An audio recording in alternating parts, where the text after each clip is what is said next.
everybody. I'm Andy Bozarth, Director of Community Outreach and Advocacy here at AARP Kansas, and welcome to the Coffee Chat. Today, I'm really excited. We're being joined by Kansas State Treasurer Lynn Rogers, who's taken time out of his busy schedule to visit with all of you and take your questions. Good morning, Treasurer Rogers. Good morning. How are you today? I'm well, thank you. How are you doing? Doing great. It's a beautiful day, a little overcast, but spring's on its way. So it is. You know, the trees are getting that fuzzy look when they start budding out. I really like that. Yeah. You know it's close. That's always exciting. So it is. So Lynn, I introduced you as the treasurer. What exactly does a treasurer do? Well, the state treasurer really kind of serves as the state banker, so to speak. So our job in this department, this agency, is to make sure that we help with the cash management. We go into every state bank account and make sure the money gets moved so that it can be invested for the short term to make sure that we're using it wisely. It's an extra set of eyes. We issue and do the servicing of all of the municipal bonds throughout the state. We handle unclaimed property. We help with the Learning Quest higher education savings accounts. We have a number of linked deposit accounts that we help Main Street, Kansas with their loan, being able to get some lending, and then just recently we helped with the city utility program. So it's a lot of banking services. You know, my 40 years in the banking world have come in very handy as I've been over here. Just even the 2 months that I've been here, so that we can work and provide financial stability for the state as well as our Kansas families. Wow, that's great. It sounds like a very interesting, challenging, and fun job. It is. Here early and stay late and love every minute of it. So that's great. That you're very lucky to be able to say that. Yeah. I can say the same thing about my job, and it makes life much more enjoyable. Yeah. One of the things you touched on when you were describing your job is the unclaimed property. Yes. And can you tell me a little bit about what is unclaimed property? Well, unclaimed property would be accounts or it could be things that are quote unquote abandoned. What that means is it could be a savings account or a checking account that's been at a financial institution that hasn't been either a deposit or withdrawal made, or mail has been returned for a period of, I think, up to 5 years. At that period of time, when it reaches that point, the holder or the bank or whoever's holding it turns it over to the state, and then it becomes our responsibility to return it to the individual. So it can include bank accounts. It can include items that are in safe deposit boxes. It can include paychecks that haven't been cashed for a year, utility deposits, things like that oftentimes the people don't even know it's here. So our job, once we get it, is we put it on our database and then make sure that it's available so people can look. And then our job is try to find ways that we can return it to people so that it goes to the rightful owner. You make a good point that people don't even know that they have unclaimed property. So potentially, who is someone with unclaimed property? Well, it can be, like recently I found a 22-year-old law student that had a couple paychecks from Quick Trip that hadn't been cashed for some reason, and a refund from a college. It was about $700. And what happened was they had lived, the address they used was an apartment for when they were going to school, and then of course had moved, and it went there and then got returned. And so they didn't have the family's permanent address there. And so I was able to recognize the name. Other cases, it could be, you at your own address, and for some reason the post service returned it. Somebody said, oh, they don't live there, or it could be an address where the address number is transposed. And so, and these funds come in throughout the year from our holders. And so it can change. It's really important for people to check the system often to see if there's money available. And how does a person go about checking to see if there's money? The easiest way is to go to our website, and you've got it down on the bottom, and you just go to where it says kansascash.ks.gov, and there'll be a process. You can do it on your cell phone, you can do it on your iPad or your computer, and you plug in your first name and your last name and then your city, and you can check and see if you have any money that's there. If you want to, you can even check nonprofit groups. You can check your neighbors. I recently found $15 from my mother-in-law.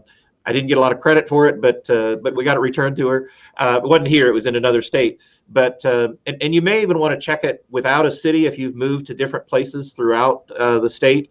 If you have a name that's spelled a little uniquely, you may want to check that as well.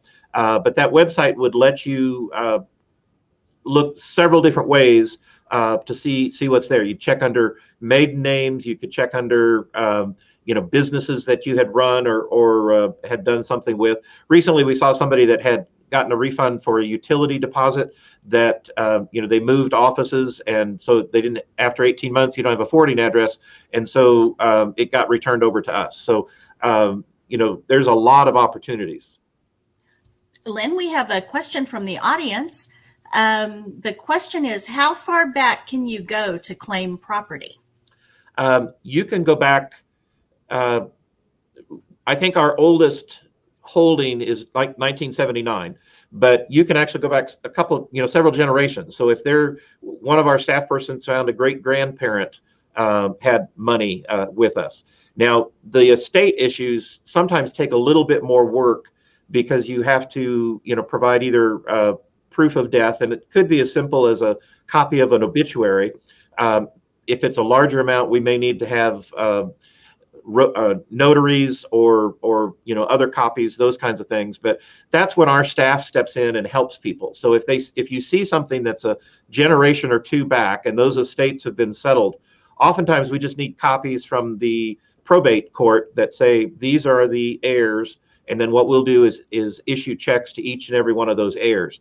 We had one recently where there were 5 heirs, and one of the 5 had died, and they had an estate and left their estate to 3 people. So we issued checks to the 4 original heirs, and then the 3 secondary heirs for that. So and we'll issue checks directly to the organization. So it partly sometimes depends on how complicated it is, but we'll do everything we can to help people work through that and get things done. Wow, that sounds a little complicated.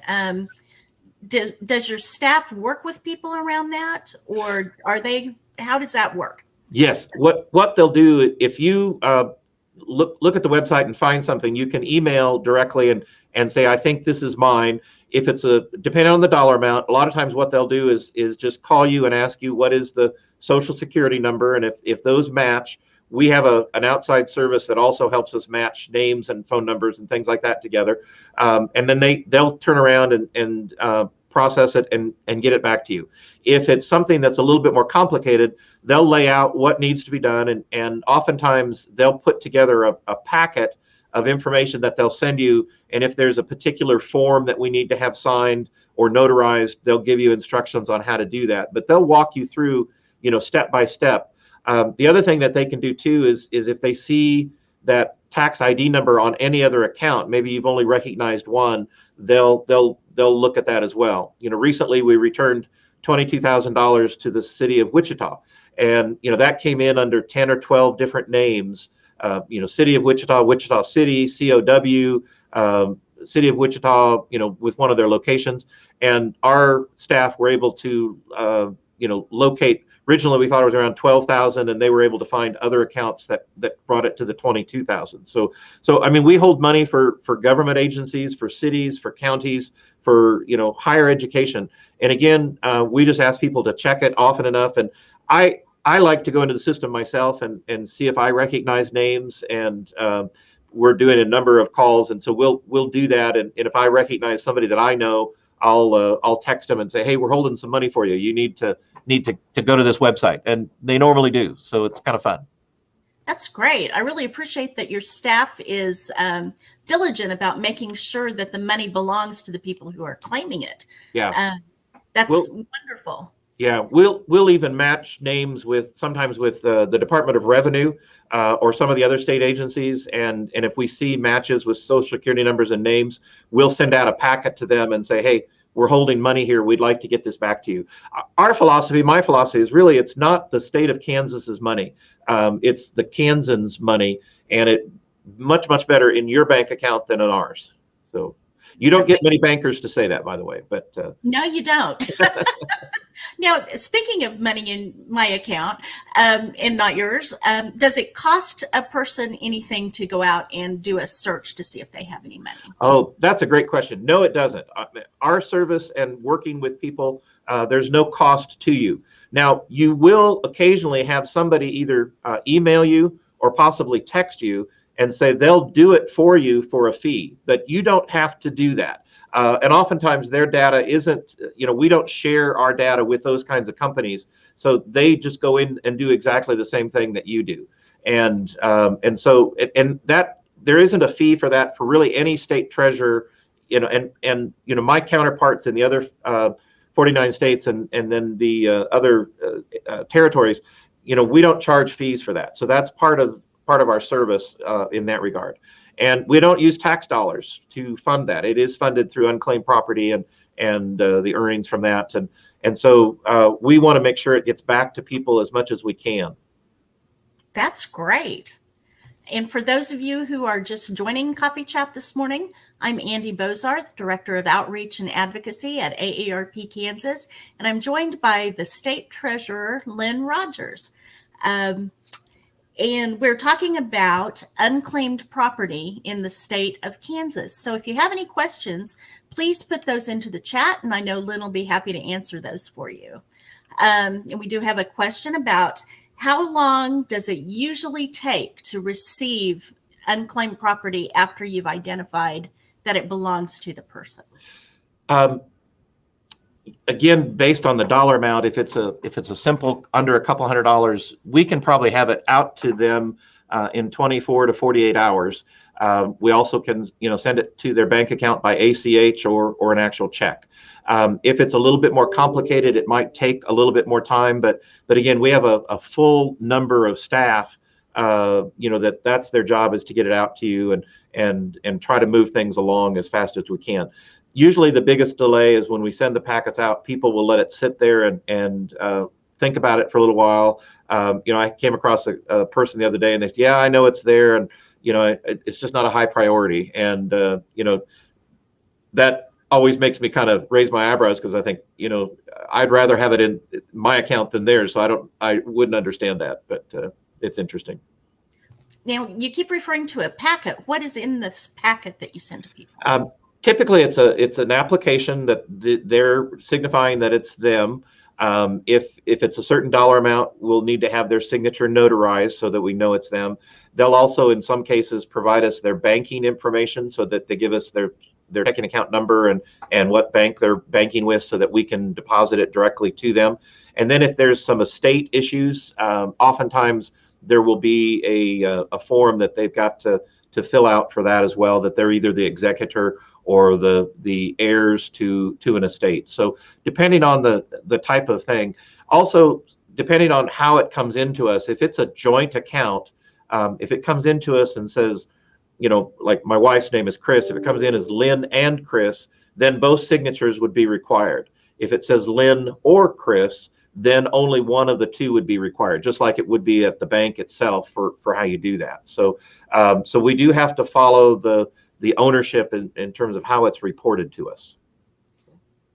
That's really interesting. Now every time there's a claim, can you do it completely online, or does everybody get a packet?